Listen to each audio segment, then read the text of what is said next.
Il y a une semaine, les médias américains annonçaient avec grand bruit l'arrestation des jeunes Israéliens soupçonnés d'avoir menacé des centaines d'institutions juives aux États-Unis. Arrêté par la police israélienne, le jeune suspect a été interrogé par le FBI qui, pour l'heure, n'a trouvé aucun élément appuyant la thèse terroriste ou antisémite. Aujourd'hui, la mère du suspect, Sarah, c'est un nom d'emprunt, a décidé de parler. Écoutez son histoire. Ce qui a été perçu comme une vague de menaces antisémites et a provoqué la colère du président des États-Unis est parti d'ici, un petit appartement de cet immeuble d'Ashkelon. Jusqu'à l'arrivée de la police, vous ne vous doutiez de rien? Non, vraiment pas. J'étais sous le choc. Si seulement j'avais su, j'aurais pu empêcher cela. Si seulement. La chambre de Michael, 18 ans et demi, n'est pas si différente de celle des autres adolescents. Des livres, des cahiers, un globe qui montre une passion pour la géographie et les pays lointains. Jusqu'à la semaine dernière, il y avait 3 ordinateurs sur ce bureau, avec lesquels le monde entier a été inquiété. Lui avez-vous demandé une fois, que fais-tu autant de temps sur ces ordinateurs? Je ne savais pas qu'il y passait autant d'heures, car je rentre du travail et je dors. Et je ne savais pas combien de temps il passait sur ses ordinateurs. Michael est né aux États-Unis, fils unique d'un père israélien et d'une mère américaine qui a eu son enfant à 40 ans. Immédiatement après la naissance, il s'est avéré que quelque chose n'allait pas. Son crâne était démesuré. C'était énorme, pas comme les autres enfants. Vraiment une très grosse tête pour un bébé. Ensuite, à 1 an, il ne parlait pas encore. Mais il avait ses puzzles. Je lui achetais les puzzles qu'il aimait. Il les sortait de la boîte et les assemblait en quelques secondes. J'ai compris qu'il était très intelligent. En tout cas, bien au-dessus du commun. À 5 ans, aux États-Unis, il entre à l'école juive. Il ne pouvait pas rester sous sa chaise, tournait, tremblait, et il ne parvenait pas à s'en occuper. Après 1 mois, ça y est. Après 1 mois d'école, il est renvoyé à la maison. Oui. 1 an plus tard, la famille immigre en Israël et vient s'installer à Ashkelon, non loin d'un proche de la famille. À Ashkelon, il entre dans l'école primaire du quartier. Encore une fois, il ne tenait pas en place. Il avait des difficultés à écrire, mais aussi à écouter. Beaucoup de problèmes. Je suis restée avec lui quelques mois en classe, mais à la fin, cela n'a pas marché. Jusqu'à quel âge a-t-il été scolarisé à la maison? Il a toujours étudié à la maison. Toute sa scolarité? Oui, il a toujours étudié à la maison. Les parents ont tout fait pour écarter Michael des institutions scolaires. Ils ont même fait appel à la justice pour obtenir l'autorisation de le scolariser à la maison. La mère a quitté son emploi de biochimiste pour se consacrer à l'éducation de son fils unique. Au cours des années, Michael a été diagnostiqué et classé sur le spectre de l'autisme. Il n'avait de relation avec personne, excepté ses parents. Ne sortait pratiquement jamais de la maison, mais parallèlement fait preuve d'une capacité cognitive impressionnante. Ce sont ses dessins? Oui, les enfants autistes dessinent toujours la même chose. Il n'a jamais dessiné des personnages. Pas de chiens ni de chats non plus, que des cartes. Qu'est-ce que c'est? Je ne sais pas, je n'en sais rien. C'est un jeu ou quelque chose d'autre. Cela ressemble à des formules ou à des séries particulières. Oui, il faisait des jeux. Parfois, il faisait des jeux. Pourquoi avait-il le besoin de collectionner tous les billets de train et d'autobus qu'il a pris un jour?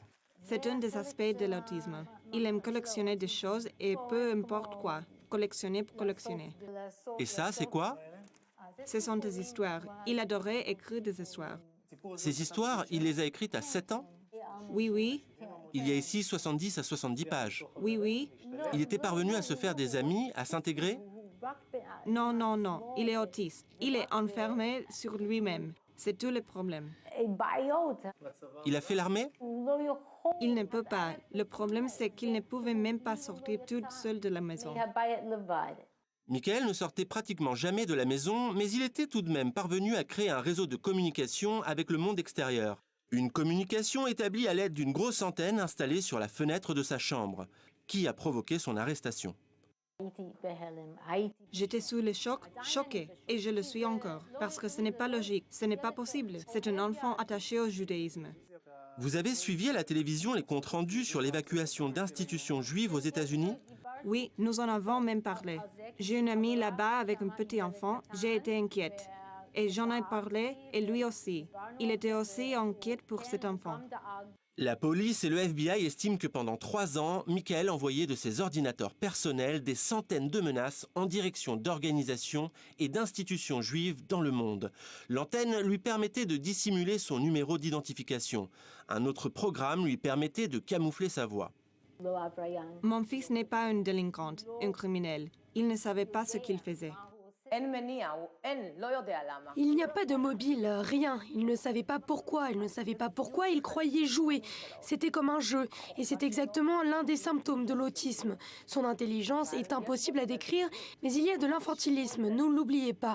Ça n'est pas une personne normale, ça n'est pas un jeune de 18 ans conscrit à l'armée. Là, c'est sa tumeur. Ici encore. La tache blanche, là? La tache blanche, oui, c'est sa tumeur.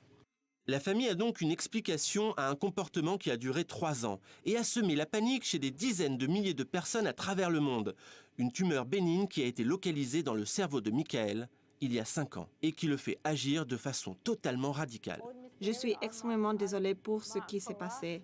Il n'est pas coupable. C'est sa tumeur. Cela peut arriver à n'importe quelle personne qui a une tumeur dans la tête.